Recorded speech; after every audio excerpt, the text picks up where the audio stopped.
சினிமாவுல என்ன பத்தி வந்த முதல் கிசுகிசு என்ன, அதுக்கு நான் என்ன ரியாக்ஷன் கொடுத்தேங்கிறத பத்தி பழம்பெரும் நடிகை அம்பிகா ஒரு நிகழ்ச்சியில சொல்லியிருக்காங்க.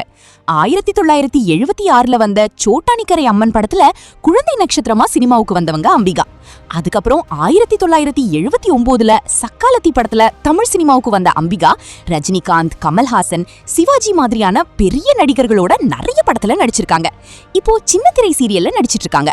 நிறைய மொழியில 200 படத்துக்கு மேல நடிச்சிருக்க நடிகை அம்பிகா தமிழ்ல கமல்ஹாசன், ரஜினிகாந்த், விஜயகாந்த், சத்யராஜ், மம்முட்டி, என்.டி. ராமராவ், கிருஷ்ணம் ராஜு, டாக்டர் ராஜ்குமார், அம்பரீஷ், சிரஞ்சீவின்னு தென்னிந்திய சினிமாவில இருந்த பெரிய நடிகர்கள் கூட நடிச்சிருக்காங்க.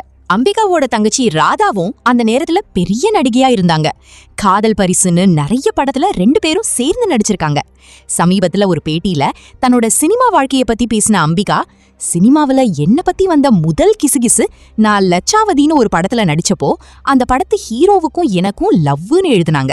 ஆனா அந்த படத்து ஹீரோ காலையில குட் மார்னிங்கே சொல்ல மாட்டாரு, முறைச்சுக்கிட்டே இருப்பாரு. இப்படி ஒரு ஹீரோவோட கிசுகிசு வந்துடுச்சேன்னு எனக்கு ரொம்ப கஷ்டமா இருந்துச்சு. வீட்டுல பார்த்தா என்ன நினைப்பாங்க, நீ ஏன் அவனோட பேசுனேன்னு கேட்பாங்களேன்னு யோசிச்சுட்டே இருந்தேன்.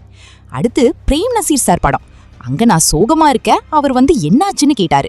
நான் இந்த கிசுகிசு பத்தி சொன்னதும் சத்தமா சிரிச்சு, நல்லதோ கெட்டதோ கிசுகிசு வரணும்னு சொன்னாரு. அதுக்கப்புறம் எனக்கு பழகிடுச்சு. தமிழுக்கு வந்த புதுசுல நான் கிசுகிசுவை கண்டுக்கிறதே இல்ல. சகலகலா வல்லவன் படம் வந்தப்போ கட்டவண்டி நடிகைன்னு சொன்னாங்க. அந்த படத்துல நிலா காயுது பாட்டு தான் ஜெயிக்கும்னு நினைச்சேன். ஆனா கட்டவண்டி பாட்டு தான் ஜெயிச்சுது. அதனால என்ன கட்டவண்டி நடிகைன்னு சொன்னாங்கன்னு அம்பிகா சொல்லியிருக்காங்க. கூடவே நிலா காயுது பாட்டுல நடிக்கும்போது வைக்கோல்ல படுத்து நடிக்கணும். நான் அரிக்குதுன்னு செஞ்சதையெல்லாம் எக்ஸ்பிரஷன்னு நினைச்சு நீங்க வல்கரா நடிக்கிறீங்கன்னு டான்ஸ் மாஸ்டர் புலியூர் சரோஜா சொன்னார்.